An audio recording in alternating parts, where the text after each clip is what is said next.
Assalamualaikum warahmatullahi wabarakatuh. Apa kabar Bapak Ibu para guru-guru hebat? Kesempatan ini akan coba menjelaskan tutorial penggunaan aplikasi sasaran kerja pegawai atau biasa kita kenal dengan SKP, di mana di awal tahun atau di akhir tahun para PNS pegawai negeri sipil disibukkan dengan istilah SKP ini.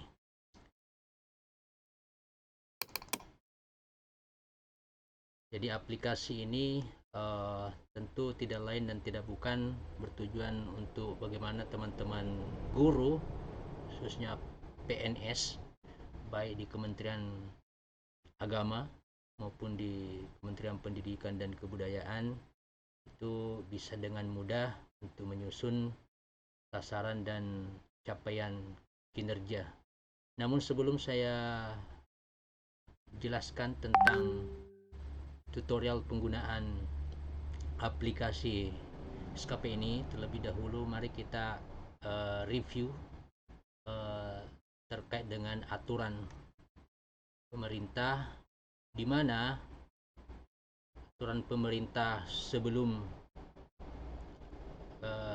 terbitnya aturan terkait SKP terbaru tahun 2021, maka menjadi pedoman para PNS baik struktural maupun fungsional itu adalah peraturan pemerintah nomor 46 tahun 2011, di mana di aturan ini sebenarnya bukan hanya menjelaskan tentang SKP, tetapi itu sebenarnya di PP 46 2011 ini itu lebih menjelaskan ke penilaian prestasi kerja. Penilaian prestasi, cuma yang muncul atau yang kita kenal istilah SKP. Padahal sebenarnya di PP 46 2011 ini itu ada beberapa komponen yang dibahas dalamnya, intinya penilaian prestasi kerja. Nah, sebenarnya ini yang dibahas di PP 46 termasuk di regulasi terbaru ini.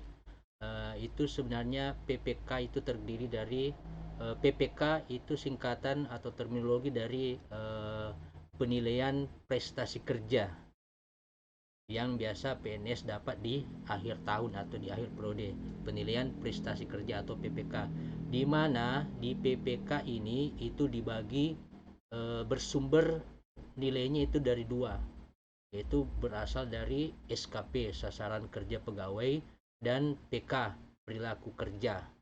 Ini sesuai dengan peraturan pemerintah nomor 46 2011. Jadi itu dua komponen yang digabungkan, sasaran kerja pegawai dan penilaian kerja, sehingga lahirlah atau nilai akhirnya itu menjadi PPK, penilaian prestasi kerja. Kemudian di 2021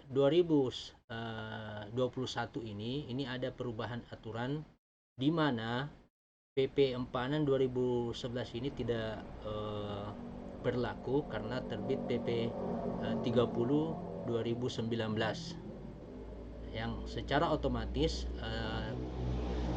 PP 46 itu tidak berlaku. Nah, tapi PP 30 ini 2019 tidak serta-merta berlaku. Itu ketentuannya dalam peraturan pemerintah dilaksanakan 2 tahun setelah diundangkan. Artinya ada masa transisi perubahan regulasi dari PP 46 2011 ke PP 30 2019. Ada masa transisi 2 tahun.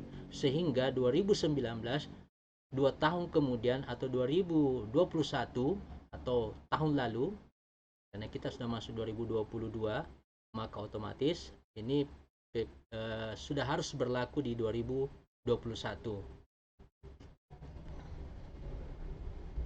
Nah, ini juga diperjelas dengan pemberlakuan PP 30 ini diperjelas atau menjadi turunan regulasi ini itu Permenpan RB nomor 3 tahun 2000 tentang penyusunan tentang penyusunan sasaran kinerja. Jadi bukan lagi penyusunan sasaran kerja, tetapi penyusunan sasaran kinerja. Jadi PP 46 itu kerja, prestasi kerja, sedangkan di aturan terbaru ini yang PP 40 kemudian diturunkan ke Permenpan nomor 3 2021 itu menjadi sasaran atau capaian kinerja pegawai. Ini sedikit ulasan terkait dengan aturan atau regulasi PP 30 yang merubah atau mengganti PP 46 2011. Nah, dengan berlakunya PP 30 2019 ini yang dimana berlaku ini per Juli 2021, sehingga Januari itu belum berlaku, masih berlaku SKP versi PP 46 2011. Nah, sehingga penyusunan SKP di 2021 itu dibagi dua periode. Periode pertama Januari sampai Juli dengan menggunakan teknik penyusunan sesuai dengan PP 46 dengan penjelasan dari Permenpan atau BKN nomor 1 dengan formatnya. Kemudian untuk periode kedua itu di mana periode kedua ini sudah berlaku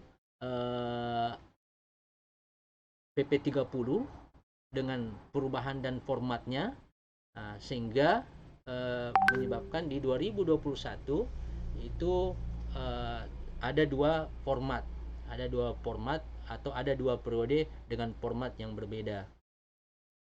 Tetapi di 2022 itu sudah tidak menggunakan dua format itu, cukup satu format dengan format sesuai dengan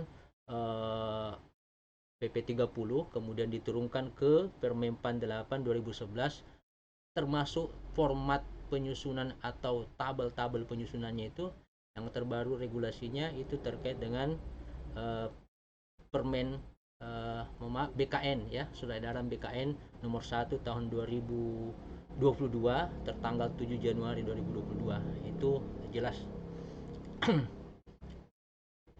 Apa yang berbeda dari perubahan regulasi ini terkait dengan SKP? Nah, tentunya pertama format pasti berbeda. Ya, sedikit banyaknya ada format yang berbeda dari format SKP tahun sebelumnya dengan SKP tahun 2021 dan seterusnya. Kemudian juga berbeda tahapannya. Tahapannya kalau dulu itu kita cukup membuat satu kali di awal periode dan di akhir. Tetapi di 2021 ini itu sudah dua tahap. Tetapi di 2022 ini itu sama satu tahap. Ya, itu tadi 2021 kenapa dua tahap? Karena ada masa transisi perubahan dari regulasi PP 46 ke PP 30 2019.